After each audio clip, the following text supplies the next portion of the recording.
nous aussi, les gens de la diaspora, on est là-haut et on crie. On veut aller faire des affaires, on veut aller faire... Mais personne ne rentre pour faire les affaires. C'est qui va venir changer les choses? Nous, notre génération, là, on est déjà un peu foutus. Parce que toi qui es là-bas, quand tu vas rentrer, tu vas être devant ton restaurant, là. Tu vas être ton propre chef, là. Tu vas donner tes règles. Mais si tu es là-haut, tu prends un Togolais. Excuse-moi, je n'ai rien contre les Togolais. Il va faire selon les Togolais. Ton affaire, tu ne peux le gérer que toi-même.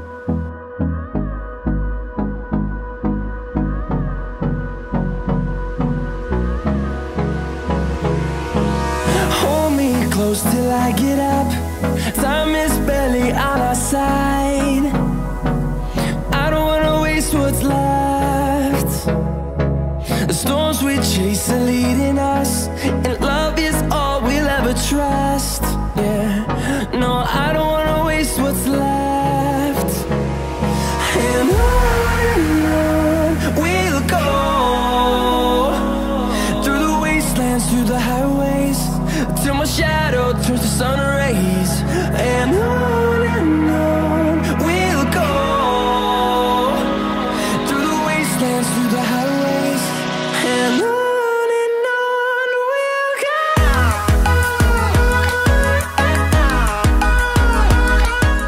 Hello la famille afrigazonienne. Ici c'est Afrigazone, la chaîne de l'Afrique qui gagne. La chaîne qui connecte la diaspora à la terre natale et la chaîne qui affiche l'Afrique sur la carte mondiale. Heureux de vous retrouver encore une fois ici dans Transition à investir au pays. J'étais de passage dans le quartier de Avepozo à Lomé et je suis tombé dans cette maison qu'on appelle la Maison Bleue.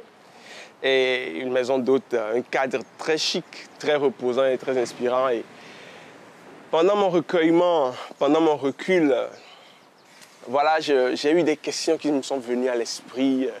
Je me posais des questions, mais comme je ne trouvais pas de réponse, j'ai eu l'idée d'inviter notre invité de choix, notre dame de choix qu'on a l'habitude d'inviter sur cette plateforme que vous connaissez bien sûr, qui nous éduque souvent sur de ces genres de sujets. J'ai eu l'idée de m'entretenir avec elle, donc je l'ai appelée. Du coup, elle a été chaude, elle est arrivée tout de suite en même temps. Et cette dame, c'est Mbella. On va tout de suite rester ensemble pour discuter autour d'une table, causer, des causeries constructives, bien sûr, comme vous le savez, comme toujours. Donc, restez bien connectés. Mais attention, ça va piquer aujourd'hui, hein? Je vous préviens. Ça va piquer, mais je vous assure, ce serait bon. Ce serait bon. Donc, abonnez-vous à cette chaîne, likez cette vidéo et partagez-la. Et comme ça, vous aurez apporté une très grande contribution au développement de l'Afrique. Et ainsi aussi, vous serez des acteurs, je vous le dis, au développement de notre cher pays, le Togo, et de notre cher pays, l'Afrique. Alors, on se retrouve tout de suite.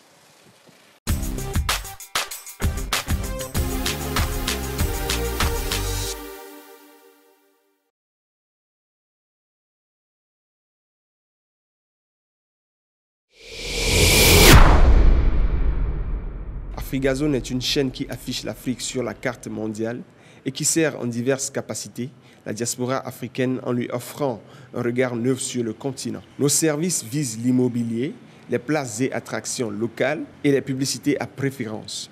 Bonjour Mbella. Salut. Comment tu vas?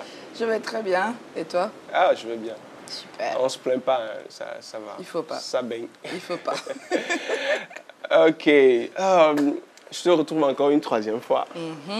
Et aujourd'hui, on va parler d'un sujet qui me titille l'esprit depuis un certain temps. Okay. Tu nous avais parlé de l'entreprise que tu as créée ici au Togo. Depuis ta venue, il y a de cela quelques temps déjà, tu as ouvert une boutique. Et tout récemment, tu as vu aussi sur les réseaux sociaux avec du pain. Tu es touche à tout, hein? Ah, il faut. Ah, voilà. Il faut. C'est bien. Donc, comment ça marche avec le pain? Ça marche bien déjà? Écoute, ça marche bien. J'ai juste lancé il y a quelques jours et j'ai déjà des commandes.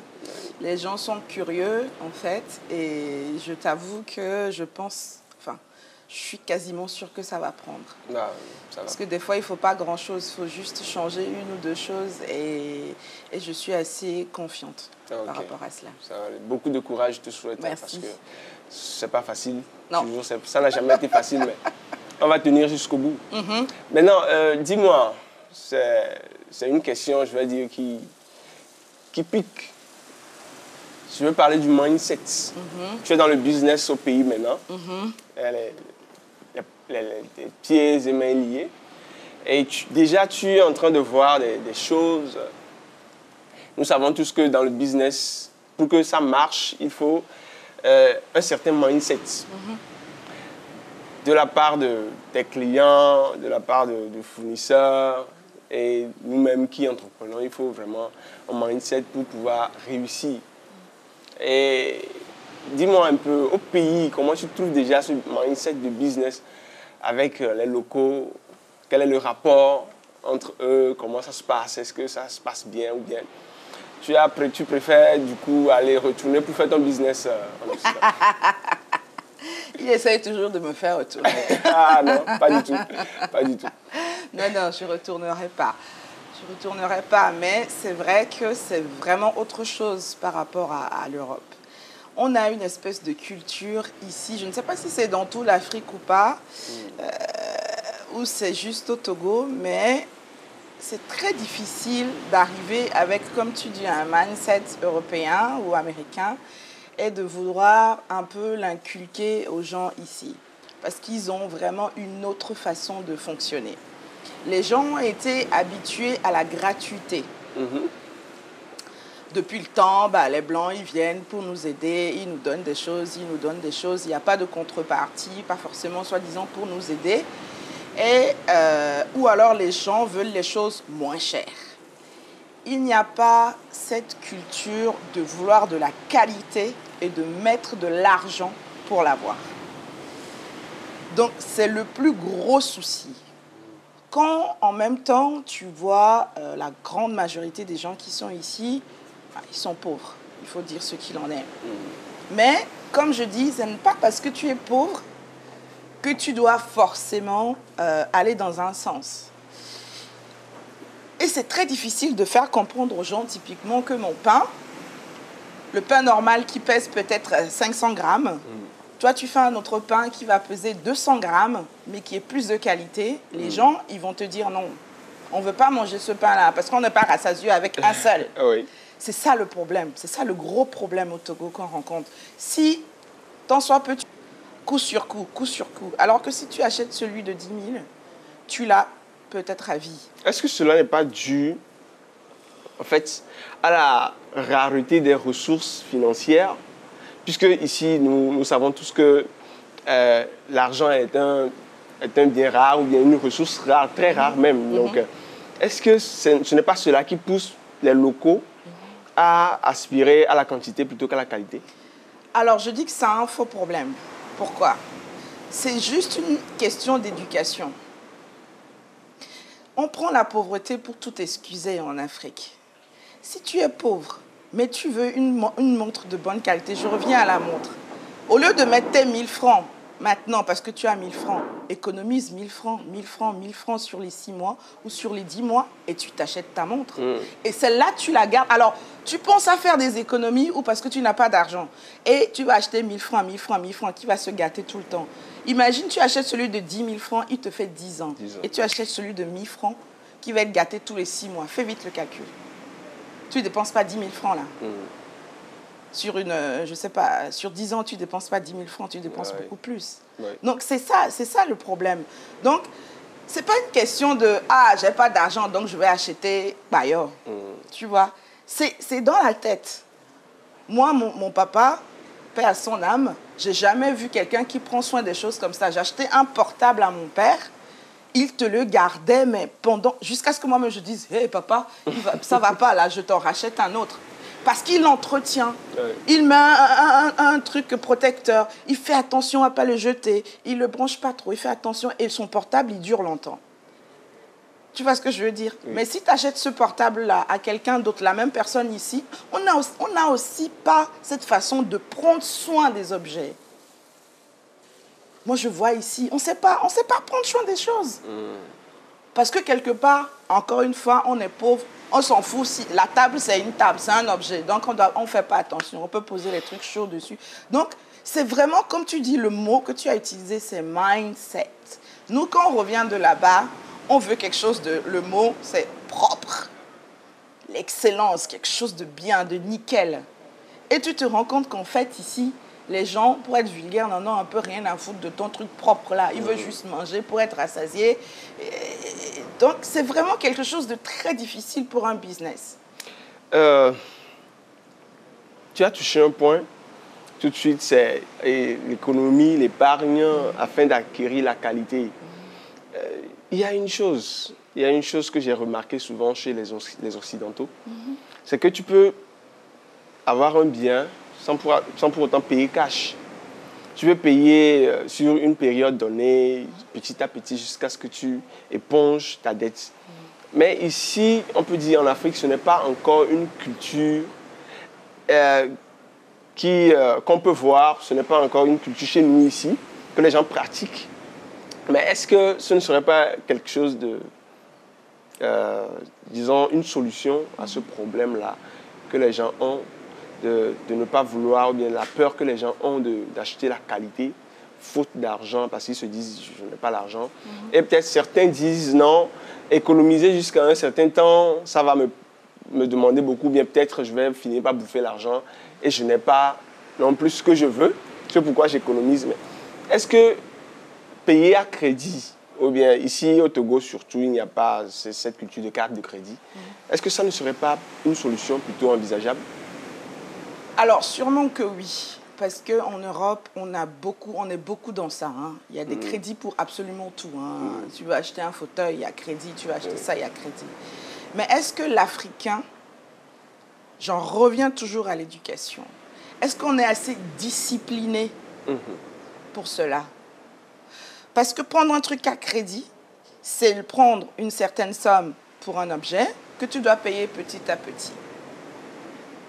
Est-ce qu'il va payer tous les mois les 250 francs là? Il va le payer. C'est la question. C'est ça le problème. Donc, c'est tout un... On devrait recommencer à aller à l'école pour rééduquer les gens. Tu vois ce que je veux dire? C'est ça le problème. Je pense que l'Afrique ou le Togo, hein, le jour où on va avoir le déclic de faire différemment les choses, de penser différemment, ça va faire un bond, mais extraordinaire. Parce que tout est dans la tête, dans la façon de penser. Le blanc, il a un crédit. Hein? On dit que tu dois payer 100 francs tous les mois. À 100 francs, au 25 du mois, il paye. Jusqu'à ce qu'il finisse et il règle le truc. Et il y a, faut pas croire, hein, il y a plein de conditions. Parce que tu peux voir ça comme ça, oh, il faut juste payer 100 francs et puis au bout de 10 ans, tu auras réglé ton truc. Mais il y a d'autres conditions qui sont autour. Mais est-ce que l'Africain est prêt à accepter ces conditions-là et à être assez rigoureux pour suivre cela? Parce que si on commence à faire des crédits à tout le monde, ils ne les payent pas. Qu'est-ce qui se passe? Ça, c'est une éducation. C'est la peur des fournisseurs et la peur des banques et la peur de tout ça. Ici, tu ne peux pas aller et te demander qu'on te fasse un crédit si tu ne mets pas quelque chose en gage, si tu veux. Ouais. En Occident,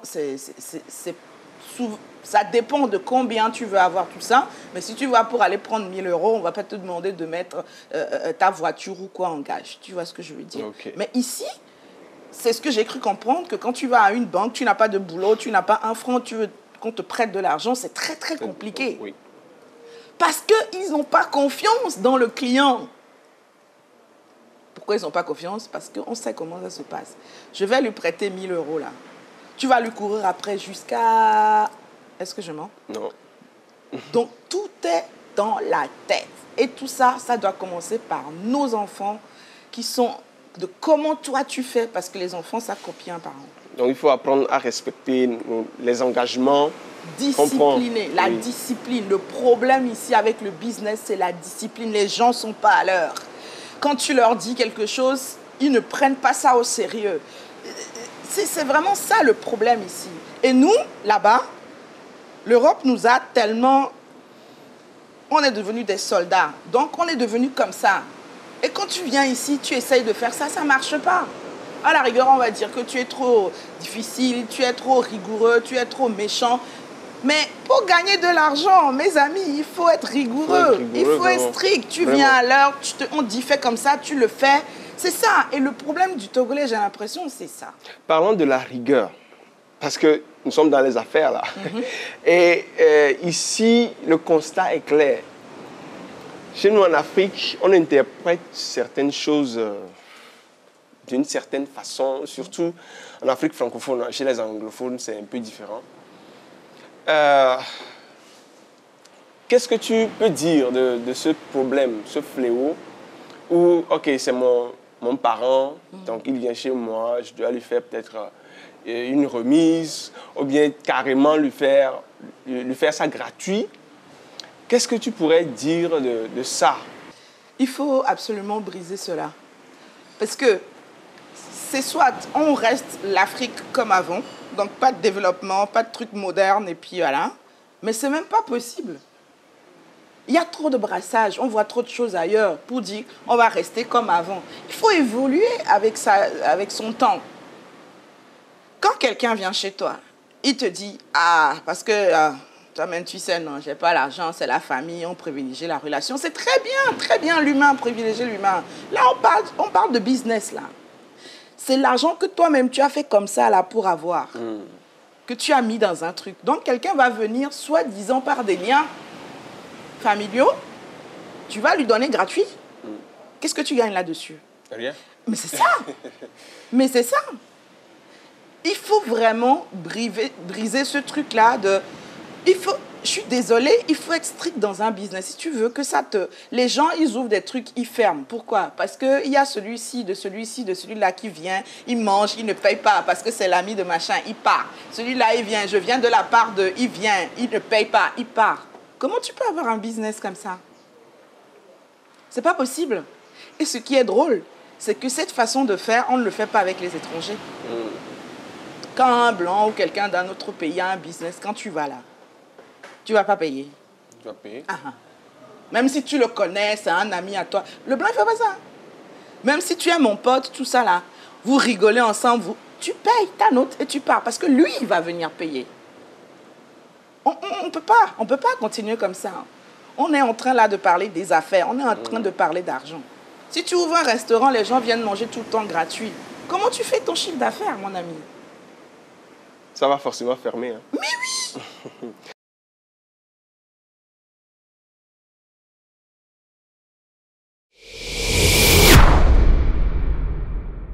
AfricaZone, a channel which displays Africa on the world map and which serves the African diaspora in various capacities by offering it a fresh perspective on the continent. We serve in real estates, local places and attractions, and with custom commercials. Ok. Chers abonnés, chers téléspectateurs, je rappelle que nous sommes ici à la Maison Bleue à Vepozo. Quand vous passez, vous faites un tour à Lomé, venez ici. Ils vont bien vous accueillir, le cadre est bien, au bord de la mer et tout, c'est très cool, relax. Ok? Et puis, si vous êtes de la diaspora et que vous venez à Lomé et que vous voulez partager votre expérience avec nous, causer avec nous comme ceci là, faites-nous signe, appelez-nous sur les numéros ou contactez-nous plutôt sur les numéros qui s'affichent ou par email. On va vous recevoir et on va parler des vraies affaires ici. Et si d'aventure, pendant que vous regardez cette vidéo, il y a une publicité qui passe, ne coupez pas, il faut suivre parce que c'est ça qui nous maintient au top. Alors, on continue, mais là, dis-nous, devant tous ces fléaux-là, la gratuité, la dette qu'on a du mal à rembourser, et tout ça, je sais que tu as donné quelques solutions déjà hein, en passant, mais quelles sont les solutions là qu'il faut vraiment mettre sérieusement en place à partir de cette génération pour que ces fléaux puissent reculer, un temps soit peu, un peu jusqu'à jusqu'à s'éteindre? Moi, je pense, je me répète, hein, il faut rééduquer les enfants. Et quand je dis rééduquer les enfants, c'est à l'école et à la maison. Donc, pour nous, là, c'est gâché. C'est un peu mort. On peut faire un rattrapage. Mais c'est ce que je disais avec un ami hier au téléphone qui est aux États-Unis. Nous aussi, les gens de la diaspora, on est là-haut et on crie. On veut aller faire des affaires, on veut aller faire... Mais personne ne rentre pour faire les affaires. C'est qui va venir changer les choses? Nous, notre génération, là, on est déjà un peu foutus. Parce que toi qui es là-bas, quand tu vas rentrer, tu vas être devant ton restaurant, là. Tu vas être ton propre chef, là. Tu vas donner tes règles. Mais si tu es là-haut, tu prends un Togolais. Excuse-moi, je n'ai rien contre les Togolais. Hein. Il va faire selon les Togolais. Ton affaire, tu ne peux le gérer que toi-même. Moi, aujourd'hui, là, je te donne rendez-vous à 9h. Tu viens à 9h10, j'arrête ton contrat.